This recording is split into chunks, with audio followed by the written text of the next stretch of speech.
Hello, and welcome to LINA Boutique, where I'm on a mission to make the world a more beautiful place, one craft at a time. This is part two of the Alice in Wonderland inspired book stack. Hey everyone, it's Susie Lee with LINA Boutique, and you are on my segment of Craft Round the Clock. Come on in, I'll tell you the story. Come for the craft and stay for the story. That's what I always say, right? Anyway, come on in, come on in. We're going to finish up a cute little book stack that we started last week, Tuesday. We started this Alice in Wonderland. Now, I have not finished the clock part yet, but I'm going to show it to you. Okay, we're going to speed this up just a little bit, but not too fast. We don't want you not to be able to see what's going on. Here's the rabbit that I did last week, and I started out with a Dollar Tree book. Then I Mod Podged this Digital Deco Designs rice paper on. I added a little locket for his pocket watch, and inside I wrote, "I'm late," because that's what the rabbit in the original Alice in Wonderland came in saying. Kind of reminds me of me. The book was black, and it was easy to just stencil on the Diamonds in Distress stencil from Vintage Retail Therapy on the back with some Pent Art gold wax. I drilled a hole in it for the clock mechanism, as you can see here, and I cut out a few pages in the back so that the clock mechanism would fit down into it and the book will close. However, I kind of like it left a little bit open because that way you can kind of stand it up, or you can have the choice of laying it down next to the other book that I'm going to be making. Now, this isn't a book, the second one. The second one is a box, but you can see how you can either stack it or lay them side by side. For today, we are going to be making the Alice inspired book stack with a totally dazzled box that I've prepped with alcohol. Now I take it all of the greasy fingerprints and everything off of the items before I paint, because that way you don't get that pulling away effect with the paint. The sides I actually sanded a little bit prior to this video, and that's the best bet. If you can sand it a little bit and wipe it down with some alcohol, you're only going to have to use one coat of this Fusion Mineral Paint. I use Fusion Mineral Paint for a lot of my crafts, and I love it. You're going to see that I really only needed one coat to cover everything, even the white parts.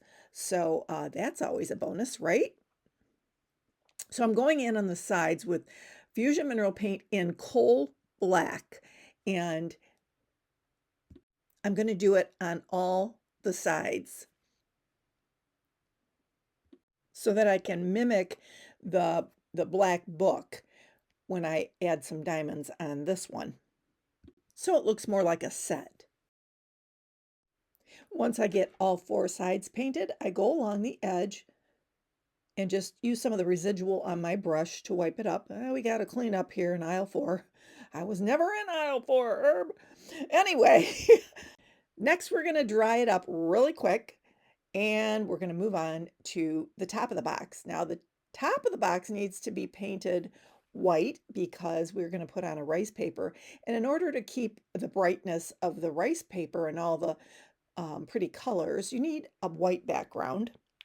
And so I'm going to go in with one coat of Fusion Mineral Paint, and looks like I will need a second coat because there is some dark writing on the top of the box. So I just want to cover that as much as I can. I probably could have gotten away with maybe just one, but I wanted to make sure that the writing didn't show through the rice paper. So we're going to do 2 coats. Second coat was kind of a lick and a promise kind of coat. And then we're going to dry that up really well. Once that's dried, we're going to add some Mod Podge liberally to the top. Your rice paper is not like a napkin, so you can be a little more liberal with the Mod Podge, making sure I get it on there in all the corners really well. Then I'm going to set it aside, and I'm going to just cut off those white edges off of the rice paper. Now, typically I tear the rice paper. I wet it and tear it, but this was going to be right up to the edge of the box. So I just wanted to make sure all the white was off of it. Once I get all of the white paper off, I'm lining up the bottom and the sides as much as I can so that I'm only in the end having to take off the top part that's going to be overlapping, if that makes sense. So I'm just smoothing it with my hands real nice, adding a little bit more Mod Podge underneath. Those corners are important to stay down. And once I get it down, I'm going to take my little gator sander and I'm going to go along the edge where I creased it here. And it just pulls off perfectly evenly. Now you can see there's a little bit of white on the box on the side, but that's okay. Once I dry this a little bit, I'd like to dry it because if there are any little bubbles or whatever, they just disappear when you hit it with the heat gun. So I'm going in with a little bit of black Fusion Mineral Paint on my brush, kind of like you would when you're scrapbooking. You know, you take your little ink pad and you go around your photo mat to kind of frame it a little bit, if you will. And I like it a little bit grungy or messy when I do that. I like to kind of grunge it up a little bit.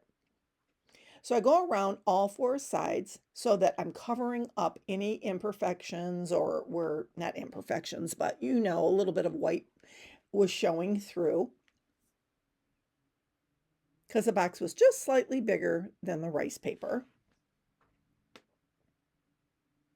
So once I do that, then I go over it again, kind of dry brushing it. I just like that grungy look. See, up close, you can see how it kind of looks a little bit grungy. And I'm going to dry that up with my heat tool and move on to the next step. Here I've got a stencil from Vintage Retail Therapy by Mara. And I'm just going to frame it with a little bit of antique gold wax from Pentart. Now, I like to pounce a little, swirl a little. Once you get some of the excess off of your stencil brush, you can use what's on the side of the stencil to kind of swirl it into place. That's how I do it. I swirl a little bit, pounce a little bit, just to make sure that it doesn't go up underneath the lip of the stencil so that your stencil lines are nice and clean. And voila, we have got Can you see a pretty little frame that goes so around nicely? Alice.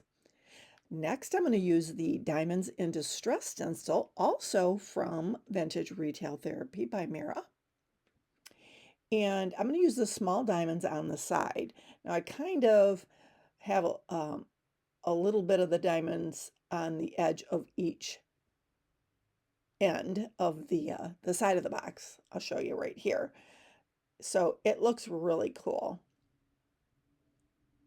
And I always like to dry it up just a little bit so that it doesn't smudge when I'm doing the other side. So we're going to repeat here and center it. It's such quick satisfaction, gratification for me when I do these little stencils on my pieces because you get a lot of bang for your buck and it just always turns out so pretty. Look at that. I like that it's Diamonds in Distress. They're the Harlequin diamonds and they are slightly distressed, so that's kind of neat. I'm also going to hand letter the word Curiosities on the inside of the box where I've painted it. And my time is quickly coming to a close here. I only had 45 minutes to do this video, and I'm going to put a little handle on it so that when you open that little magnetic lip, it'll open very easily. And you know I'm going to be jazzing up the inside of the box as well. What curiosities would you store in this box? Totally dazzle boxes and make something special out of them. You can't take a magnetic box and just throw it out when you're done. You got to use that, right? Because it's special. Listen to the closure. It closes magnetically. I love that. Anyway, guys, all right, that's it. My time is almost up. Guys, have a great rest of your night. Love you all so much. Thank you for being here and always being such a wonderful support. Have a great night.